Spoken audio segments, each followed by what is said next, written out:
दोस्तों, आज हम आपको एक ऐसी भयानक चुड़ैल के बारे में बताएंगे जिसके बारे में जानने के बाद आपके रोंगटे खड़े हो जाएंगे। दोस्तों, एक समय की बात है।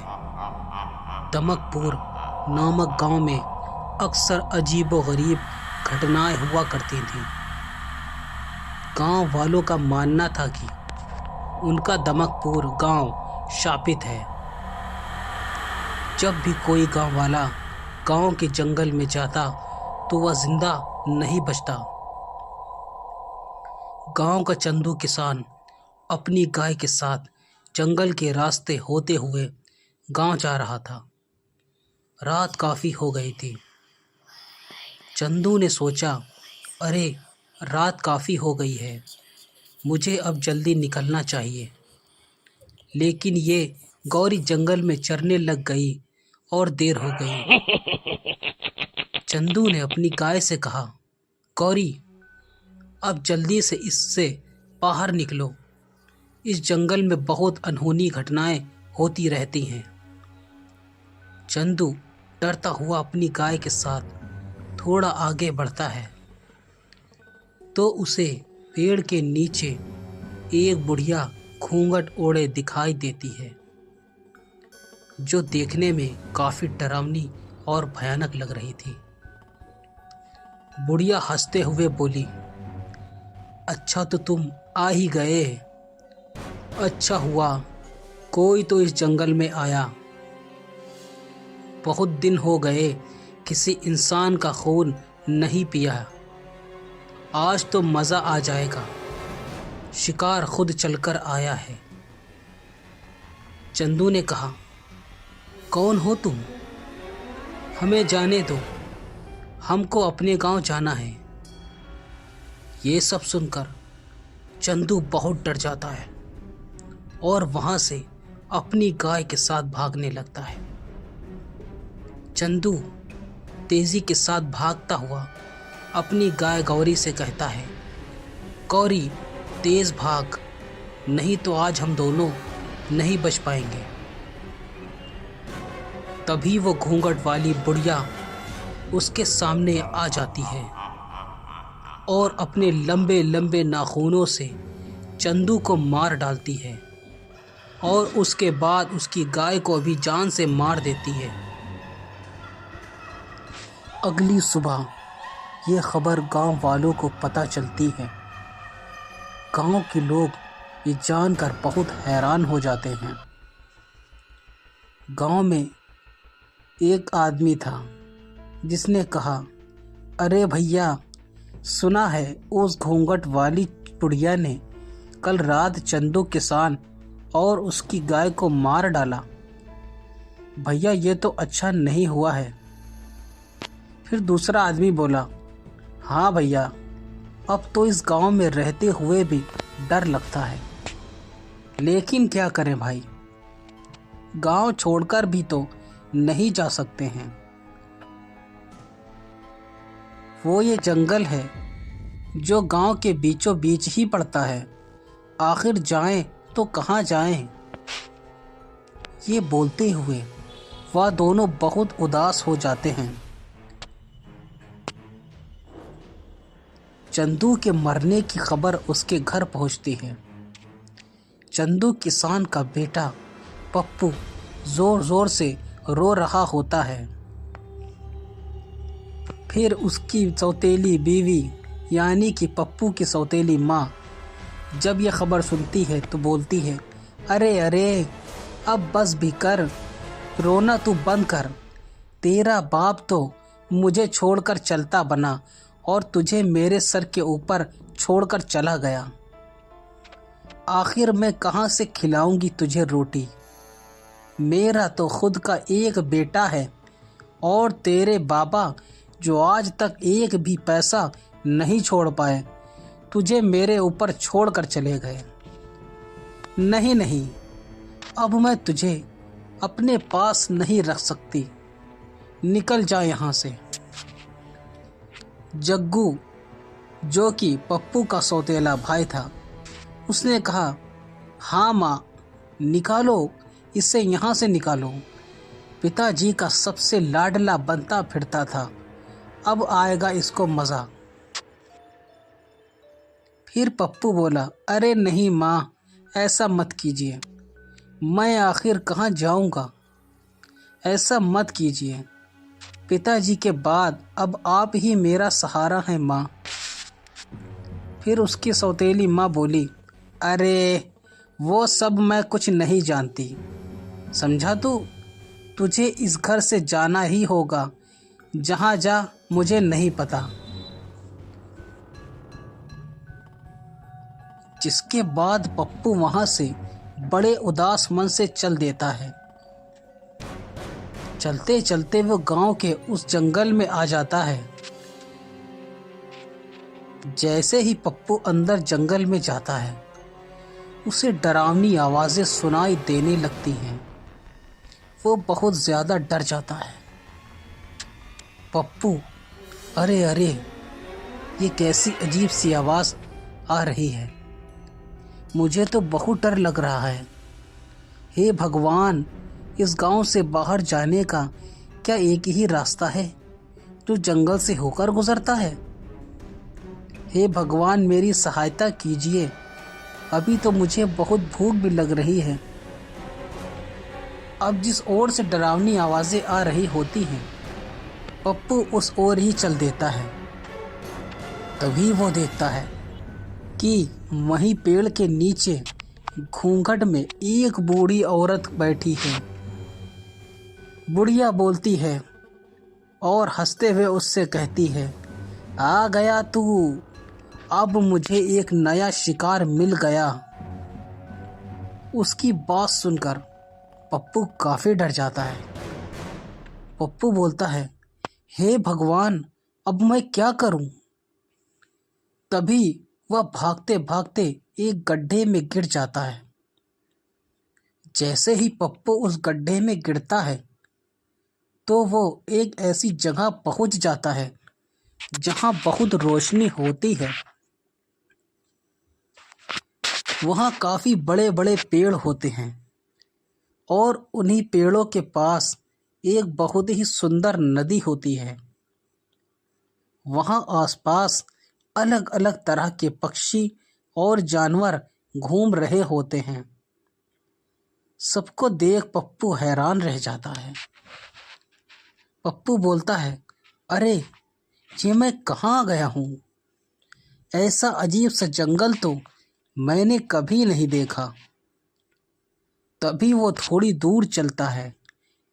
उस जंगल में गांव के वो लोग जो मर गए थे, पेड़ से बंधे थे, और साथ में पप्पू के बाबा भी थे। पप्पू ये देखकर बड़ा हैरान हो जाता है और अपने बाबा के पास आ जाता है और कहता है, अरे बाबा, आप जिंदा हैं? आपको पता है, मुझे लगा था मैंने आपको खो दिया, लेकिन आप तो जिंदा हैं। लेकिन आप यहाँ कैसे आ गए? पप्पू की इन बातों का उसके बाबा पर कोई भी असर नहीं हो रहा था। फिर पप्पू कहता है, अरे बाबा, आप बोलते क्यों नहीं हैं? तभी बापू के पास एक अजीब सा दिखने वाला आदमी आता है जिसके 3 आंखें होती हैं। वह उसे देखकर हैरान हो जाता है। आदमी उससे कहता है, अरे बेटा, तुम मुझसे डरो मत, मैं तुम्हें कुछ भी नहीं करूँगा।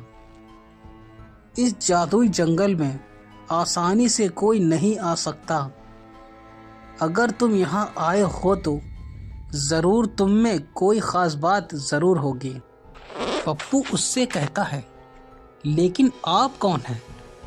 और यहाँ पर मेरे गांव के वो सारे लोग जो मौजूद हैं, जो मर गए थे, यहाँ तक कि मेरे बाबा भी, मेरे तो कुछ समझ में नहीं आ रहा है।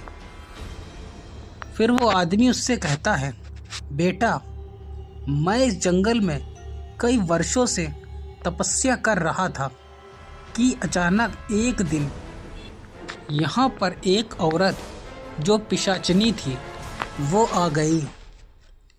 कई वर्षों की तपस्या के बाद मुझे एक मंत्र मिला जिससे मैं सबसे ज़्यादा शक्तिशाली हो सकता था और हमेशा के लिए अमर भी। लेकिन इस बात की खबर उस पिशाचिनी को हो गई और वो यहाँ मुझे मारने के लिए आ गई। फिर उस आदमी ने उसे बीते समय की पूरी बात बताई। उस बुढ़िया ने कहा, मैं पिशाचनी हूँ। मुझे पता चल गया है कि तेरे पास वो जादुई मंत्र है। मुझे वो जादुई मंत्र बता। मैं इस दुनिया में अमर होना चाहती हूँ। फिर उस आदमी ने कहा, उस समय अगर मैं पिशाचनी को जादुई मंत्र नहीं बताता तो वो मुझे मार डालती। इसलिए मैंने उसे वो जादुई मंत्र बता दिया।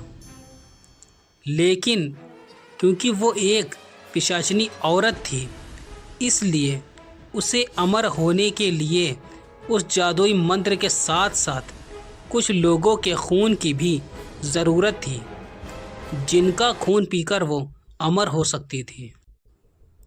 तब से ही पिशाचनी अपना भेष बदलकर अलग अलग गांव में जाती है और लोगों को मारकर उन्हें यहाँ इस जंगल में ले आती है और उनका सारा खून पी जाती है।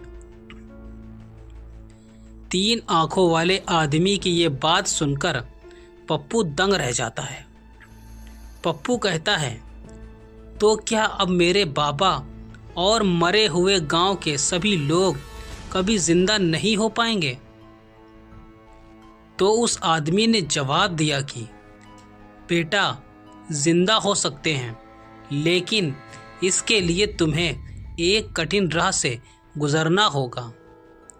वो घूंघट वाली औरत ही पिशाचनी है जो तुम्हारे गांव के लोगों को मारकर खून पी जाती है। अब बस उसे कुछ ही लोगों के खून की ज़रूरत है, जिसके बाद वो उस जादुई मंत्र से अमर हो जाएगी। अगर ऐसा हुआ तो तुम कभी भी अपने पिता और बाकी गांव वालों को कभी भी जिंदा नहीं कर पाओगे। सिर्फ एक ही रास्ता है जो उस घूंघट वाली पिशाचनी को अमर होने से रोक सकता है, लेकिन ये राह बहुत कठिन है। पप्पू ने कहा, मुझे वो राह बताएं। मैं अपने बाबा और गांव वालों को फिर से जिंदा करना चाहता हूँ। बताइए मुझे क्या करना होगा। तभी वो 3 आँख वाला आदमी पप्पू को एक जल का लोटा दे देता है। उस आदमी ने उससे कहा, पप्पू, इस शुद्ध जल के कलश को लेकर तुम्हें उस पिशाचनी के पास जंगल में जाना होगा और जिस वृक्ष के नीचे वो अपने शिकार का इंतज़ार करती है, उसी वृक्ष के ऊपर एक उल्लू निवास करता है। उस उल्लू में उस पिशाचनी के प्राण हैं। अगर उस उल्लू के ऊपर तुम इस शुद्ध जल को छिड़क दो तो उसका अंत निश्चित है। फिर पप्पू ने उससे कहा, आप मुझ पर भरोसा रखें। मैं अपने बाबा और गांव वालों के लिए अपने प्राणों से खेल जाऊंगा। फिर आदमी ने उससे कहा, कलश को लेकर तुम जाओगे, लेकिन ध्यान रहे, ये कलश अगर गलती से पिशाचनी ने छू लिया तो इसकी सारी शक्ति खत्म हो जाएगी। एक बात और याद रखना, ये काम तुम्हें सूर्यास्त के वक्त ही करना होगा। अगर उस पहर से पहले तुम काम न कर पाए तो रात होते ही उल्लू वहाँ से उड़ जाएगा। उसके बाद उसका पता लगा पाना बहुत मुश्किल होगा। पप्पू ने कहा, आपकी कही सब बातों का मैं ध्यान रखूंगा। अब आप मुझे आज्ञा दें। उस आदमी ने कहा कि तुम अपने कार्य में कामयाब होकर लौटो, सभी का आशीर्वाद तुम्हारे साथ है। उसका बेटा पप्पू जंगल में ठीक उसी जगह सूर्यास्त से पहले पहुंच जाता है। पप्पू ने सोचा, मैं उस पिशाचिनी को किस तरह इस पेड़ के नीचे से हटाऊं। अगर मैं इसके सामने गया तो ये मेरे पीछे पड़ जाएगी और इस कलश को भी तोड़ना चाहेगी। हे भगवान, मेरी मदद करो। तभी पप्पू के सामने उसकी गाय गौरी, जिसको पिशाचिनी ने मार दिया था, वो वहाँ पर आ जाती है। पप्पू ने कहा, अरे गौरी, तुम तो आ गई। तो गौरी ने कहा, हाँ पप्पू, मैं तुम्हारी मदद करने आई हूँ। अब मैं तुम्हारा रूप लेकर पिशाचिनी के सामने जाऊंगी, जिससे वो मेरे पीछे पीछे भागेगी। तब तुम पीछे से जाकर उस पेड़ पर बैठे उल्लू पर इस शुद्ध जल को छिड़क देना, जिससे इस पिशाचिनी का अंत हो जाएगा। पप्पू ने कहा, ठीक है, मैं बिल्कुल वैसा ही करूँगा जैसा कि तुमने मुझसे कहा है। उसके बाद गौरी पप्पू का रूप ले लेती है। पिशाचिनी के सामने जाकर, गौरी, इधर देखो पिशाचिनी, आओ मेरे पास। पिशाचिनी ने उसे देखकर कहा, अरे ये क्या देख रही हूँ? आज मेरा शिकार मुझे खुद बुला रहा है। आज तो आनंद आ जाएगा। उस दिन तुम कहीं भाग निकले थे, आज तुम्हें कोई नहीं बचा पाएगा। हा हा हा हा। पप्पू ने कहा, सूर्यास्त होने ही वाला है। यही वक्त है जब मुझे उस उल्लू पर जल छिड़ककर इस पिशाचिनी का अंत करना होगा। पप्पू झट से उस पेड़ पर चढ़ जाता है और देखता है कि एक भयानक सा उल्लू पेड़ की डाल पर बैठा हुआ है। पप्पू कलश से जल उस पर छिड़क देता है, जिससे उल्लू जलकर खाक हो जाता है। और वहीं दूसरी ओर पिशाचिनी गौरी के पीछे भागते हुए जलने लगती है। पिशाचिनी ने सोचा, अरे ये क्या हो रहा है? मेरा शरीर कैसे जल रहा है? धोखा, मेरे साथ धोखा हुआ है। नहीं, किसी को नहीं छोड़ूंगी। बचाओ, मुझे बचाओ। फिर पप्पू ने ईश्वर को धन्यवाद कहा और कहा, मैं इस पिशाचिनी का अंत करने में सफल हुआ।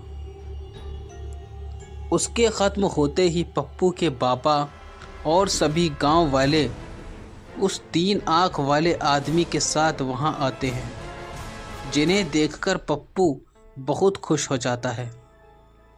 फिर पप्पू ने कहा, अरे बाबा, आप जिंदा हो गए। मेरे प्यारे बाबा, देखो, मैं आपको अपने पास फिर से ले आया हूँ। चंदू ने कहा, हाँ मेरे बच्चे, देख मैं तेरे पास आ गया। 3 आँख वाला आदमी बोला, वाह पप्पू, तुम सच में बहुत बहादुर और साहसी हो। तुमने उस पिशाचिनी घूंघट वाली बुढ़िया को हमेशा के लिए मुक्त कर दिया है। अब वो बहुत दूर जा चुकी है। अब तुम्हारा गांव शापित नहीं रहा। अब किसी भी गांव वाले को मौत नहीं होगी, और ये सब तुम्हारी ही कारण हो रहा है। ये सुनकर वापस जिंदा हुए सारे गांव वाले भी पप्पू का धन्यवाद करने लगते हैं। वाणी, जो उसकी सौतेली माँ थी, उसने भी पप्पू से कहा, मुझे माफ़ कर दो पप्पू, मैंने तुम्हारे साथ बहुत गलत व्यवहार किया है। फिर पप्पू ने उसे जवाब दिया कि मेरे मन में आपके लिए कोई कड़वाहट नहीं है माँ। देखो, पिताजी अब हमारे साथ हैं। अब हम सब साथ साथ रहेंगे। बूढ़ा आदमी उससे बोला, अरे वाह बेटा, तुमने जो हमारे लिए किया है वह कोई नहीं कर सकता। तुम वाकई में हमारे गांव के नायाब हीरे हो।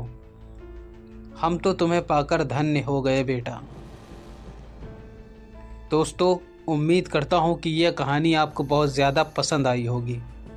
अगर कहानी पसंद आई हो तो वीडियो को लाइक और हमारे चैनल को सब्सक्राइब कर दें। फिर मिलेंगे एक नई इंटरेस्टिंग वीडियो के साथ। जब तक के लिए गुड बाय।